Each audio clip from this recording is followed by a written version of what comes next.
आज हम average chapter से कुछ इंपॉर्टेंट क्वेश्चन को सॉल्व करना सीखेंगे। ये क्वेश्चन बहुत ही इंपॉर्टेंट है, सभी तरह के कॉम्पिटिटिव के एग्जाम में बार बार पूछे जाते हैं।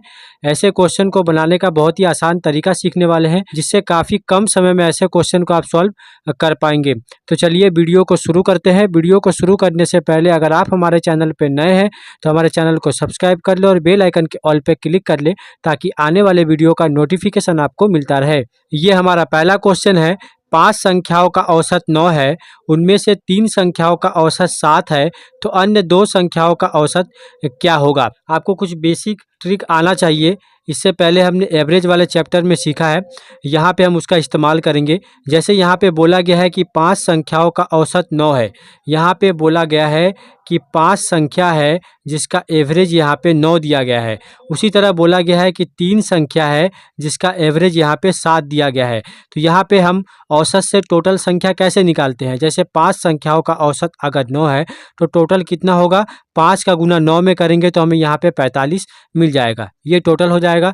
उसी तरह 3 संख्याओं का औसत 7 है, तो 3 का गुना हम 7 में करेंगे तो हमें 7 तरीका होता है 21, ये मिल जाएगा 3 संख्याओं का टोटल वैल्यू, टोटल मान। यहाँ पे बोला गया है कि 5 संख्याओं का औसत 9 और 3 संख्याओं का औसत 7 है। तो यहाँ पे अगर इन दोनों को माइनस करें तो हमें 2 मिलेगा। अगर इन दोनों को माइनस करें, जैसे 45 से अगर 21 को माइनस करें तो हमें यहाँ पे मिलेगा 24। मतलब 2 संख्याओं का टोटल मान हमें यहाँ पे कितना मिलेगा, 24 मिलेगा। बोला गया है यहाँ पे तो अन्य 2 संख्याओं का औसत क्या होगा। तो अन्य 2 संख्याओं का औसत यहाँ पे हम निकाल सकते हैं बहुत ही आसानी से।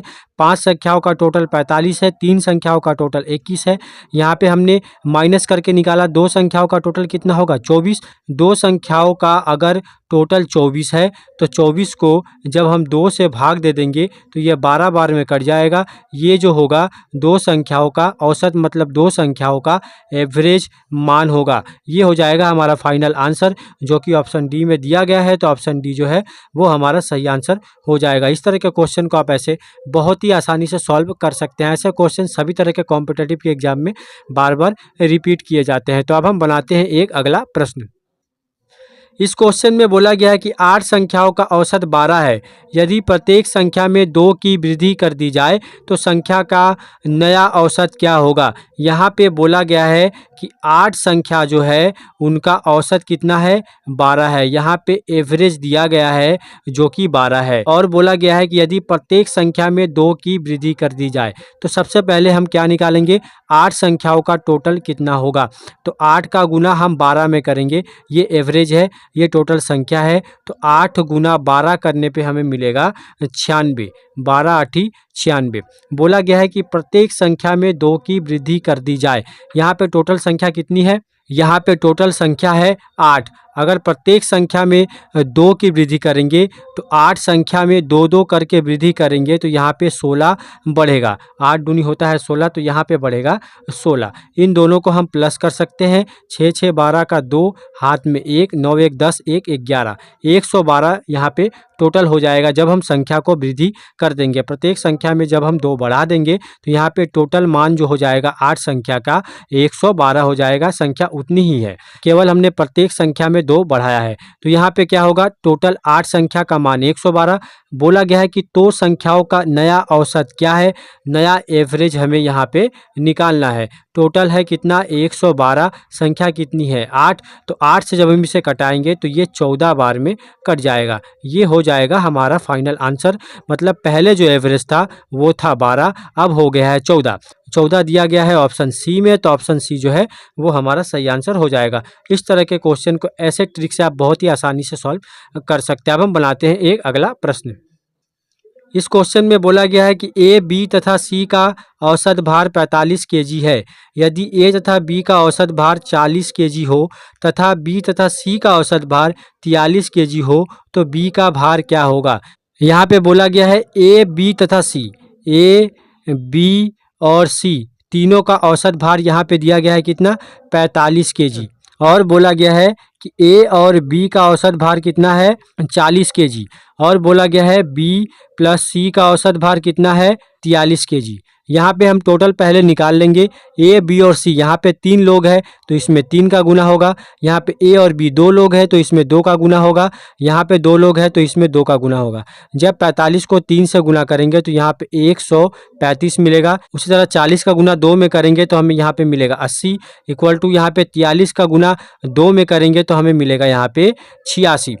ए प्लस बी प्लस सी का टोटल वैल्यू कितना है, 135 है। ए और बी का वैल्यू कितना है, 80 है। और बी और सी का वैल्यू कितना है, 86 है।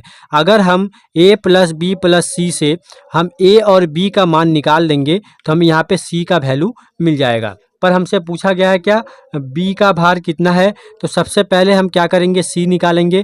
तो यहाँ पे ए प्लस बी प्लस सी से अगर हम ए बी हटा देते हैं तो हमें सी का मान मिलेगा। और बी और सी से अगर सी को हटा देंगे तो हमें बी का मान मिलेगा। इस तरह सिंपल मेथड है इसका। यहाँ पे ए प्लस बी प्लस सी से हम ए प्लस बी को हटा देंगे, मतलब 135 से हम माइनस करेंगे 80 को, तो हमें यहाँ पे किसका मान मिलेगा, हमें यहाँ पे मिलेगा सिर्फ सी का मान। तो यहाँ पे क्या वैल्यू आएगा, 135 से 80 को माइनस करेंगे तो हमें यहाँ पे मिल जाएगा 55। ये हो जाएगा सी का वैल्यू। अब हम इस 55 को अगर हम बी प्लस सी से, मतलब बी प्लस सी से अगर हम सिर्फ सी को हटा दें तो हमें बी का मान मिल जाएगा। बी प्लस सी का वैल्यू है यहाँ पे 86। ये है बी प्लस सी का वैल्यू और सी का वैल्यू हमने निकाला है कितना, 55। तो इसमें से इसको माइनस कर देंगे तो हमें कितना मिल जाएगा, यहाँ पे सिर्फ बी का मान हमें मिल जाएगा।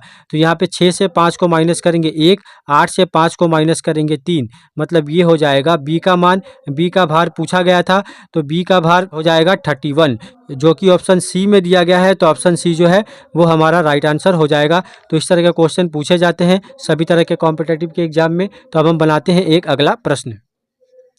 इस क्वेश्चन में बोला गया है कि 8 व्यक्तियों के औसत भार में 2 केजी की वृद्धि हो जाती है जब 50 केजी भार वाले व्यक्ति के स्थान पर एक नया व्यक्ति आ जाता है। तो नए आने वाले व्यक्ति का भार कितना है।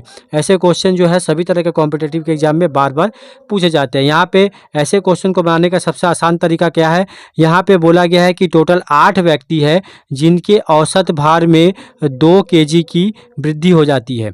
अगर 8 व्यक्ति में 2 केजी की वृद्धि होती है औसत भार में, मतलब प्रत्येक व्यक्ति में 2 केजी की वृद्धि होती है, मतलब 8 का गुना जब हम 2 में करेंगे तो हमें यहाँ पे 16 केजी वृद्धि मिलेगा, मतलब 16 केजी बढ़ गया है। बोला गया है 50 केजी भार वाले व्यक्ति के स्थान पर एक नया व्यक्ति आ जाता है तब ये वृद्धि होता है, मतलब जो व्यक्ति आता है वो इस 50 केजी भार वाले व्यक्ति से ज़्यादा होगा तो ही 16 केजी की वृद्धि हो पाई है। तो इस 16 को हम नॉर्मली इसमें ऐड कर देंगे तो हमें यहाँ पे मिल जाएगा 66। ये हो जाएगा हमारा फाइनल आंसर, मतलब जो नए आने वाले व्यक्ति का भार होगा वो होगा 66 केजी। 2 केजी करके प्रति व्यक्ति में बढ़ा है तो 8 व्यक्ति में टोटल 16 केजी बढ़ा है। और जो नया भार वाला व्यक्ति 50 केजी के स्थान पर आया है वो 50 केजी वाले व्यक्ति से ज़्यादा होगा, इसीलिए औसत भार में 2 केजी करके टोटल 16 केजी की वृद्धि हुई है। तो यहाँ पे 50 में अगर हम 16 ऐड कर देते हैं तो यहाँ पे हमें फाइनल आंसर मिल जाएगा, जो कि ऑप्शन ए में दिया गया है। तो ऑप्शन ए जो है वो हमारा सही आंसर हो जाएगा। तो ऐसे क्वेश्चन सभी तरह के कॉम्पिटिटिव के एग्जाम में बार बार पूछे जाते हैं। ऐसे क्वेश्चन को बनाने का ये सबसे आसान तरीका है जिससे आप काफ़ी कम समय में ऐसे क्वेश्चन को सॉल्व कर पाएंगे।